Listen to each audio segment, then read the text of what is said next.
ఓం గణేశాయ నమః. ఓం గం గణపతయే నమః. హలో ఫ్రెండ్స్, ఎలా ఉన్నారు? వెల్కమ్ టు అవర్ లలిత కథలు ఛానల్. ఈరోజు మేము ఒక డివోషనల్ ప్లేలిస్ట్ తోటి మీ ముందుకు వచ్చేసాం. ఆ ప్లేలిస్ట్ పేరు లలిత సనాతనం. అందులో భాగంగా ఈరోజు మనం వినాయకుని జన్మ రహస్యం గురించి తెలుసుకుందాం. వినాయకుని జన్మ రహస్యం ఇలా మొదలవుతుంది. ప్రణవ మంత్రమైన ఓంకార స్వరూపమే వినాయకుడు. దేవనాగరి మరియు తమిళ లిపులలో ఓంకారం రాసినప్పుడు అది వినాయకుని వలె ఉంటుంది. కుండలిని యోగం ప్రకారం షట్చక్రాలలో మొదటిదైన మూలాధార చక్రానికి అధిపతి వినాయకుడు. ఈ చక్రంలోనే కుండలిని శక్తి సాధారణంగా చుట్టుకొని నిద్రాణమై ఉంటుంది. మన పురాణాలలో వినాయకుని పుట్టుకకు రకరకాల కారణాలు కనిపిస్తాయి. కానీ ఒక కారణానికి మరొక కారణానికి చాలా దగ్గర అవినాభావ సంబంధం ఉంటుంది. మనకు బాగా ప్రసిద్ధి చెందిన శివపురాణం నుంచి వినాయకుని జన్మరహస్యం గనక మనం గ్రహించినట్లయితే ఆ కథ ఇలా ఉంటుంది.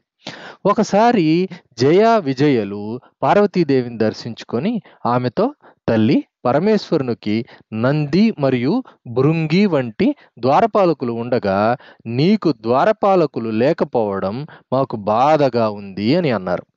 సమయం వచ్చినప్పుడు మీ కోరిక తీరుతుంది అని చెప్పి పార్వతీదేవి వారిని పంపించివేసింది.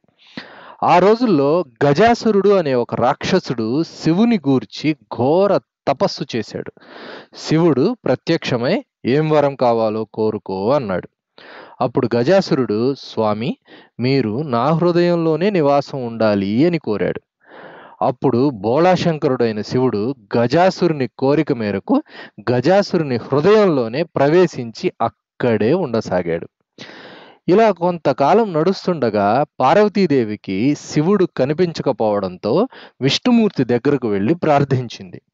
అప్పుడు శ్రీహరి గంగిరెద్దును వలె రూపం ధరించి, నందిని గంగిరెద్దు వలె అలంకరించి గజాసురుణ్ణి సందర్శించి అతని కొలువులో నంది చేత అత్యద్భుతంగా నాట్యం చేయించాడు. నాట్యం చూసి బాగా సంతోషం చెందిన గజాసురుడు గంగిరెద్దుల వాని రూపంలో ఉన్న విష్ణుమూర్తిని ఏం వరం కావాలో కోరుకో అని అడిగాడు. అప్పుడు శ్రీహరి, నీ హృదయంలో ఉన్న శివుడు మాకు కావాలి అని అడిగాడు. వచ్చినవాడు శ్రీహరి అని గుర్తించాడు గజాసురుడు.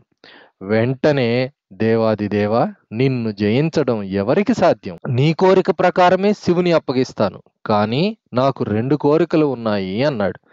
విష్ణుమూర్తి ఏమిటవి అని అడగగా, నా చర్మాన్ని శివుడు ధరించాలి, నా ముఖం త్రిలోక పూజితం కావాలి అని అడిగాడు. దానికి శ్రీహరి తదాస్తు అన్నాడు. వెంటనే నందీశ్వరుడు గజాసురుని పొట్టను చీల్చి గజాసుర గర్భస్థమై ఉన్న శివుణ్ణి బయటకు తీసుకొని వస్తాడు. శివుడు కైలాసం వస్తున్నట్టు పార్వతీదేవికి వర్తమానం అందుతుంది. చాలా కాలం తర్వాత భర్తని కలవబోతున్న శుభతరుణంలో అందంగా అలంకరించుకోవాలనే సంకల్పంతో అభ్యంగన స్నానానికి సంసిద్ధురాలై తన శరీరానికి ఉన్న పసుపు మరియు చందనం మిశ్రమంతో ఒక చక్కని బొమ్మను చేసింది పార్వతీదేవి.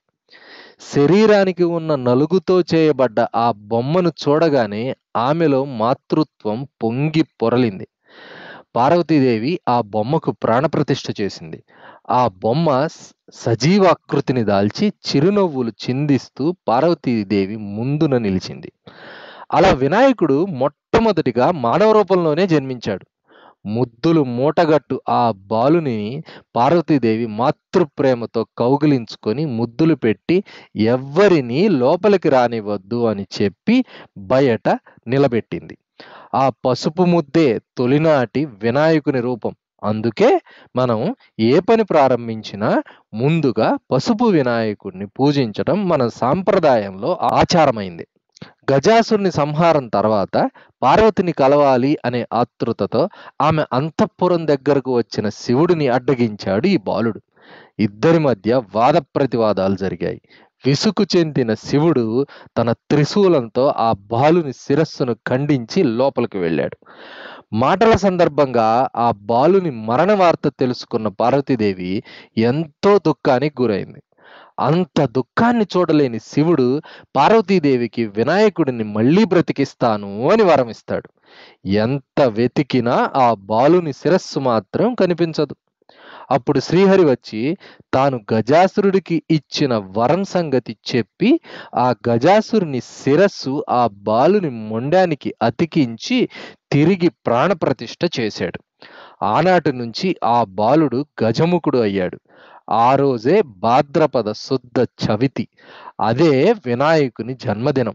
మనమంతా వినాయక చవితి అని పండగ జరుపుకునే రోజు. దేవతలందరూ గజముఖునకు అనేక వరాలు ఇచ్చారు. తన కుమారుడు పునర్జీవుడైనందుకు పార్వతీదేవి చాలా సంతోషించింది. కథ సమాప్తం. ఈ కథ మీకు బాగా నచ్చినట్లయితే మమ్మల్ని సపోర్ట్ చేయటం కోసం please like, comment, share and subscribe to our channel. Thank you.